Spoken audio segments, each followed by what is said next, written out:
সাফিন আইটিতে সবাইকে স্বাগতম। আজকের পর্বে আমরা দেখব কিভাবে ই-নথিতে ইউজার আইডি এবং পাসওয়ার্ড তৈরি করতে হয়, অর্থাৎ কোন অফিসে কর্মরত সকল কর্মকর্তা কর্মচারীদের কিভাবে ই-নথির জন্য আমরা ইউজার আইডি এবং পাসওয়ার্ড তৈরি করতে পারবো সেই বিষয়টি আমরা বিস্তারিত দেখব। তো এই জন্য আমরা ইউজার আইডি এবং পাসওয়ার্ড আমাদের আগে সংগ্রহ করে নিতে হবে। এরপরে আমরা দেখুন ট্রেনিং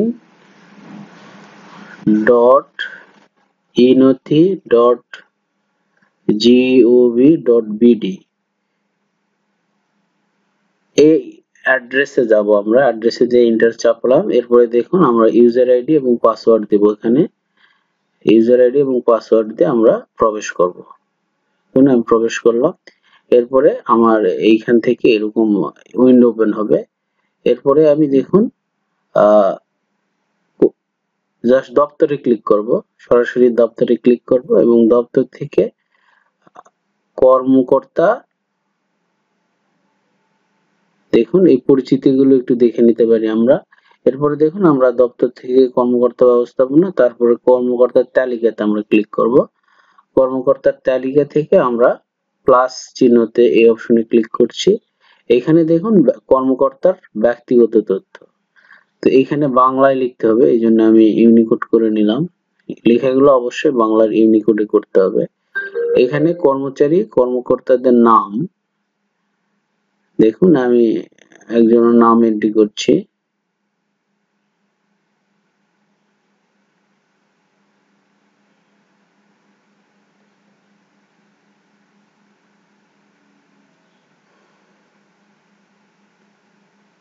আচ্ছা, নাম এন্ট্রি করলাম। এরপরে পিতার নাম,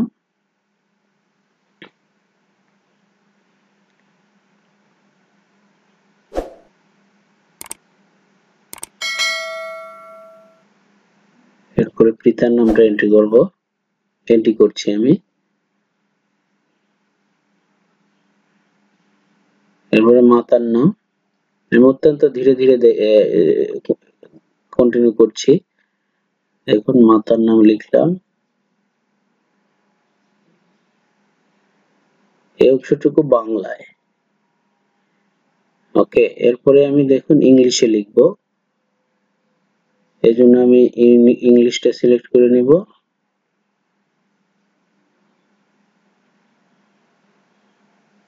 আচ্ছা, মৃতটা কেটে দিলাম, এখানে শুধু নাম এন্ট্রি হলেই হবে।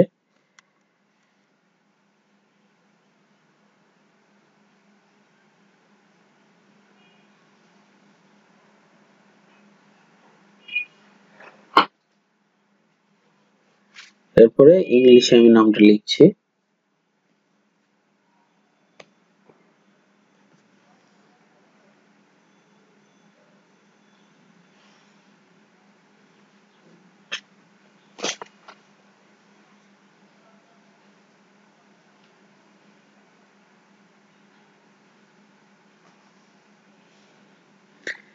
আমি ইংলিশে তার নামটা এন্ট্রি করলাম। এরপরে একই তথ্য আমি ইংলিশে লিখছি, আবার পিতার নাম।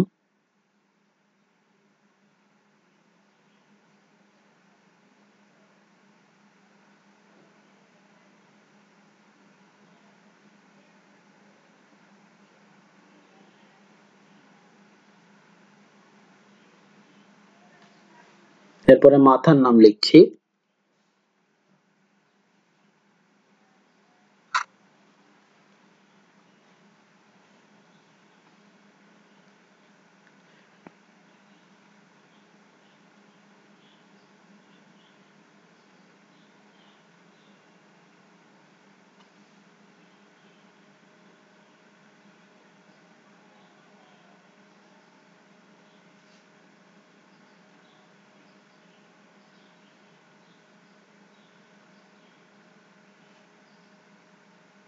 মাতার নাম,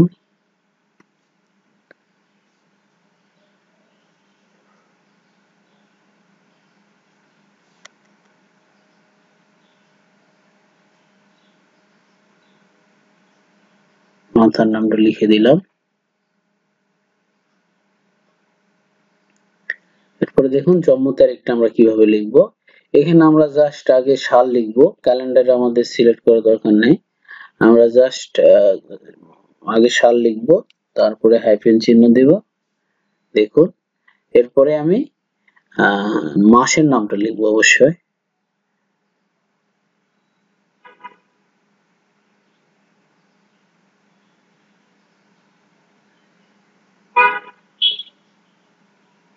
মাসের নামটা দেখছি,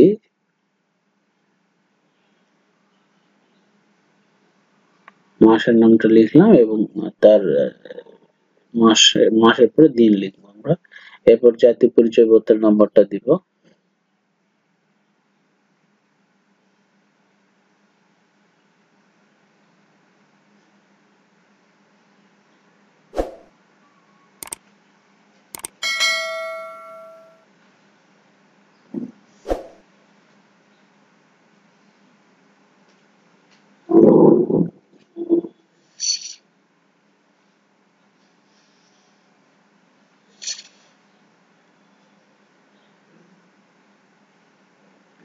জাতীয় পরিচয়পত্র অবশ্যই 10 ডিজিট অথবা 17 ডিজিট হতে হবে। যদি কারো 13 ডিজিট থাকে তাহলে আগে অবশ্যই জন্ম সালটা দিয়ে দিতে হবে, দিলে 17 ডিজিট হবে। এরপরে দেখুন জন্ম সনদ নাম্বার এবং পাসপোর্ট নাম্বার, এগুলো আমাদের দরকার নেই।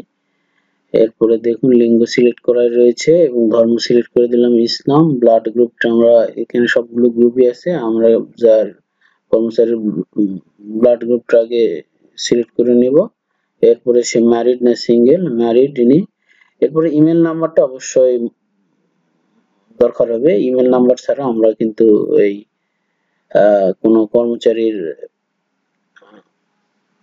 এই তথ্য পূরণ করলে এটা সিস্টেম নেবে না। ইমেল অ্যাড্রেসটা মাস্ট।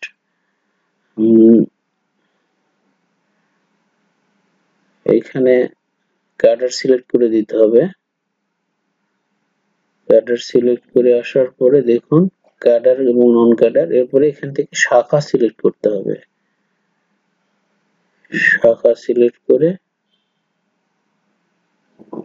নিচের দিকে কেন্দ্রীয় 3 শাখা, এরপর এখানে পদবি বাছাই করে দিতে হবে অডিটর এবং তার দায়িত্ব রুটিন দায়িত্ব।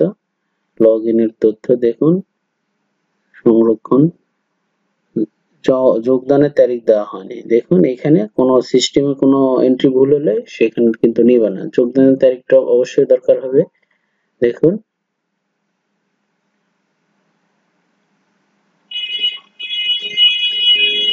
যোগদানের তারিখটা দিয়ে দিলাম।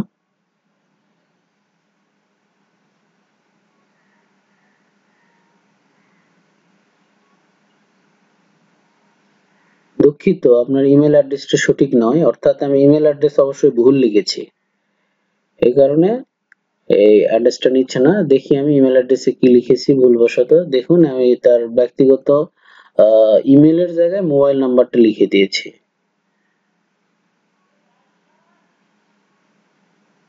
দেখুন ব্যক্তিগত ইমেলের জায়গায় একটু দেখে নিচ্ছি আসলে কি করেছি। হ্যাঁ দেখুন আমি ইমেলের জায়গায় মোবাইল নাম্বারটা লিখেছি, অবশ্যই আমি কাট করে নিব, এটা করে ব্যক্তিগত ইমেল নাম্বারে আমরা দিয়ে দিব। বিকল্প ইমেল অ্যাড্রেসটা আমাদের দরকার নেই। এরপরে দেখুন দুঃখিত ইমেল অ্যাড্রেস সঠিক না, আপনার এই জন্য অবশ্যই ইমেল আইডি দরকার হবে। কোনো কর্মকর্তার যদি ইমেল আইডি না থাকে তাহলে কিন্তু আমরা এই ইউজার আইডি তৈরি করতে পারবো না। এই কারণে আমাদের অবশ্যই তার ইমেল আইডিটা নিতে, কারো না থাকলে ইমেল আইডি একটা খুলতে হবে, খুলে আমরা আমাদের সেটা এখানে এই তথ্যটা ইনপুট দিতে হবে।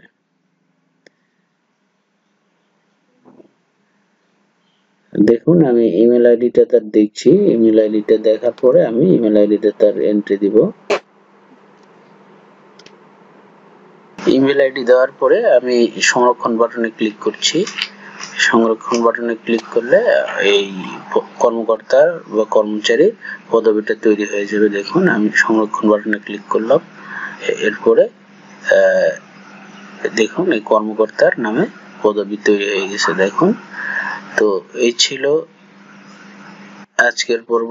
পরবর্তী ভালো লাগলে অবশ্যই আমার ভিডিওটিতে লাইক এবং শেয়ার করবেন। আর যদি আমার চ্যানেলটিতে আপনি নতুন হয়ে থাকেন অবশ্যই আমার চ্যানেলটিতে সাবস্ক্রাইব করতে ভুলবেন না। Thank you very much.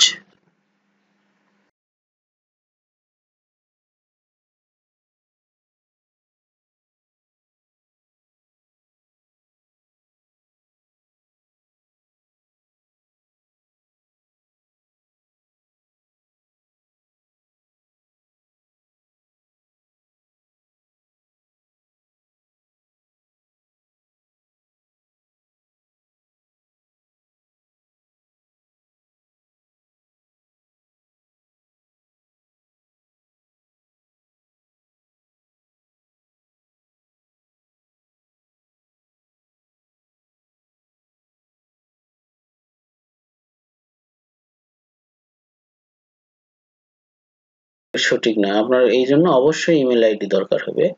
কোনো কর্মকর্তার যদি ইমেল আইডি না থাকে তাহলে কিন্তু আমরা এই